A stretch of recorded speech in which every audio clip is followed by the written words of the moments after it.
Hi, I am Radhika Gupta and you are watching Nagpur today. आज मैं आई हूँ Shalini Tai Meghe hospital and research centre Wana Dongri में। Shalini Tai medical hospital and research centre एक ऐसा इंस्टीट्यूशन है जो पेशेंट को मिनिमल फीस में ट्रीटमेंट प्रोवाइड करता है। यहाँ पर पेशेंट को जब तक वो ठीक नहीं होते हैं तब तक उनकी पूरी केयर की जाती है और इसमें फूड, नर्सिंग केयर सब इंक्लूडेड होता है। ये हॉस्पिटल अपनी कम्युनिटी की सेवा करते हुए हेल्थ केयर को एक्सेसिबल और अफोर्डेबल बनाने में विश्वास रखता है। I am Dr. Mona Rai. I am a pain and palliative care consultant and a geriatric medicine consultant at Shalini Tai Meghe College and Hospital, Vana Dongri, Hingna. तो हम लोग 3 फैसिलिटीज़ लेकर आए हैं यहाँ पे, जिसका इनाग्रेशन 26 अप्रैल को हुआ है at the hands of Sagar Meghe sir ji. उन्होंने palliative care centre, geriatric care centre और रिहैबिलिटेशन सेंटर का इनाग्रेशन किया। ये तीनों लॉन्ग टर्म केयर फैसिलिटीज़ हैं, जिसमें पैलिएटिव में वो सर्विसेज आती हैं जब बीमारी लाइलाज हो जाती है, तब जिस तरीके का मेडिकल केयर पेशेंट्स और उनकी फैमिलीज़ को चाहिए होता है वो करते हैं। जेरियाट्रिक केयर अगेन एक सब स्पेशलिटी ऑफ मेडिसिन है, जिसमें जो वृद्ध लोग हैं, जो हमारे एल्डरली पॉपुलेशन है, उनका medical care young adult care से थोड़ा अलग होता है, तो हम वो देते हैं जेरियाट्रिक केयर में। और रिहैब वैसा है जहाँ पे स्ट्रोक के पेशेंट्स हो गए, उनका फिजियोथेरेपी, ऑक्यूपेशनल थेरेपी या एम्पुटेशन के पेशेंट्स जो होते हैं, उनके लिए हम कैसे उनको रिहैबिलिटेट करके दोबारा सोसाइटी में कैसे ला सकें, इसका एक ये प्रयास है, इसकी शुरुआत है और सोसाइटी में इसकी बहुत ज़्यादा ज़रूरत है for people to avail of this services. क्योंकि जहाँ पे घर में इतना क्रॉनिकली बीमार पेशेंट होता है या इतना बेड रिडन पेशेंट होता है, तो फैमिलीज बहुत बुरी तरीके से डिस्टर्ब हो जाती हैं।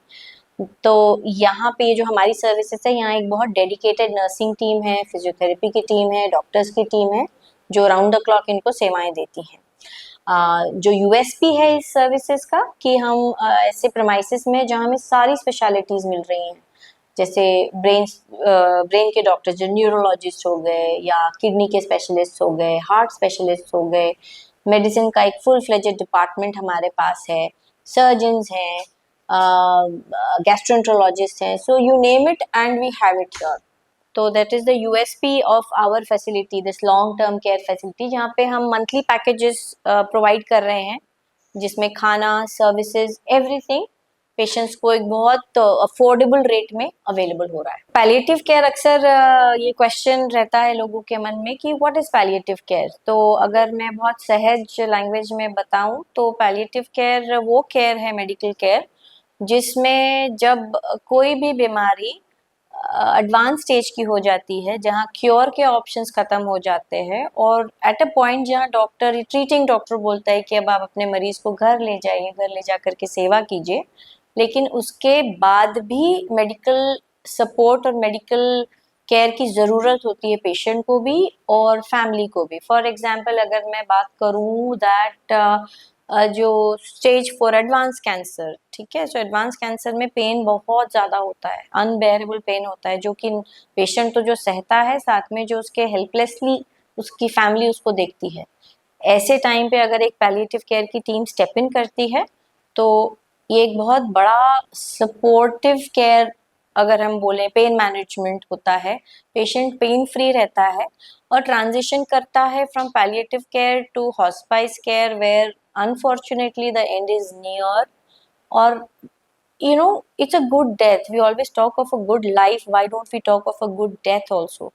So when the disease, any disease for that matter, where it can be advanced kidney disease, it can be advanced brain diseases, it can be advanced heart diseases, why is it always that अगर यहाँ पे reverse नहीं हो सकती बीमारी, आगे progress ही होने वाली है, तो why not think of a good end to the patient wherein there is full symptom management।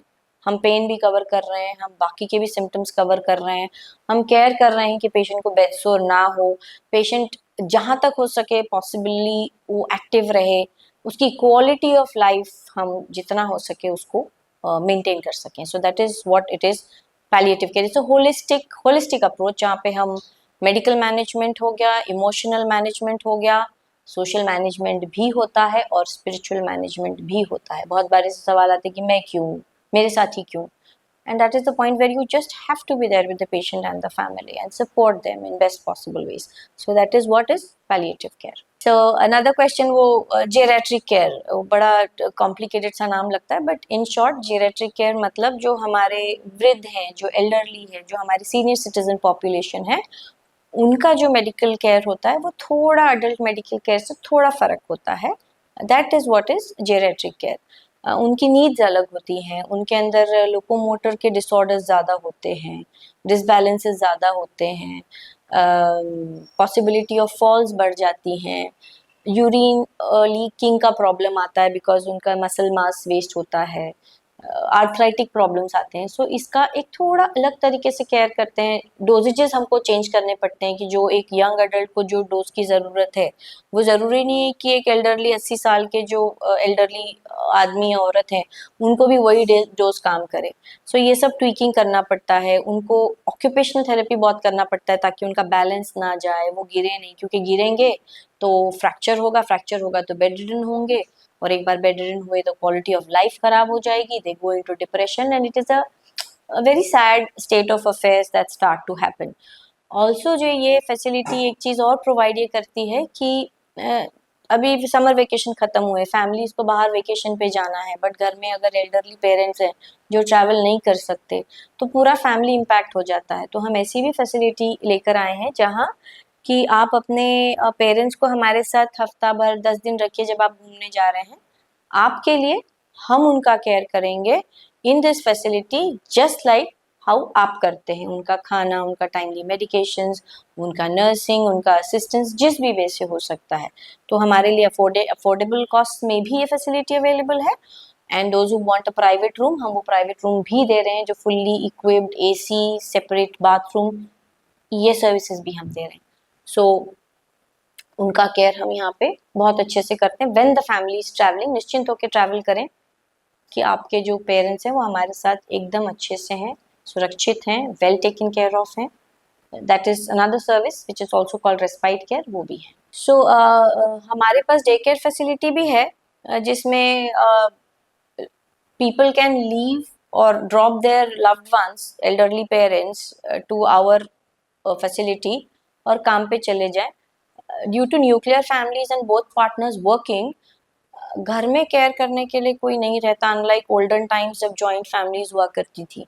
सो तो ये भी हो सकता है, हम ये भी सर्विसेज दे रहे हैं कि सुबह काम पे जाते समय या जाते वक्त अपने पेरेंट्स या जिनको वैसे असिस्टेंस की ज़रूरत है उनको हमारे पास छोड़ जाएं, और शाम को जब काम से लौटें तो उनको साथ लेके घर जाएं. सो वो दैट फीलिंग ऑल्सो कि मुझे यहाँ पे नहीं छोड़ना है, अपने मतलब हमें साथ ही रहना है.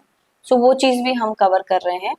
तो डे केयर में उनका दोपहर तक का खाना, उनका फिजियोथेरेपी, उनका नर्सिंग केयर, वो सारा हम दिन भर कर लेंगे. एंड देन रात को जाते समय, शाम को जाते समय वो अपने पेरेंट्स को साथ ले जाएं. फॉर इंस्टेंस पार्किंसंस का पेशेंट्स है या स्ट्रोक के पेशेंट हैं जो थोड़ा बहुत चल पाते हैं लेकिन खुद इंडिपेंडेंटली काम नहीं कर पाते, अपने लिए खाना नहीं गर्म कर पाएंगे या अपने लिए चाय नहीं बना पाएंगे, वो सारी चीज़ हम उनको यहाँ कर सकते हैं. देन शाम को अपने घर लौट सकते हैं. So the idea to bring in this facility was one, it's a way of giving back to the society, which of course Shri Datta Meghe sir ji का ये हमेशा से ड्रीम रहा to give it back to the society. And इसकी need बहुत ज़्यादा है.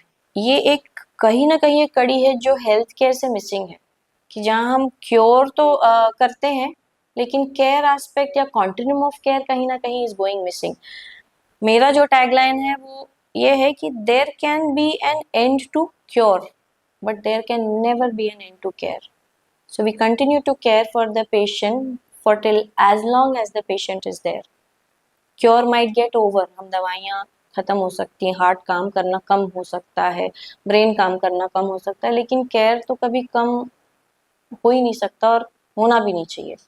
So the motive is, ऐसे बहुत सारी फैमिलीज है जहाँ पे ऐसे बेड रिडन पेशेंट्स हैं who are lost, who don't know how to manage, क्योंकि उनका बहुत इफेक्ट हो जाता है, फाइनेंसेस इफेक्ट हो जाती हैं, जॉब्स चली जाती हैं, घर का पूरा वातावरण खराब हो जाता है, इंटरपर्सनल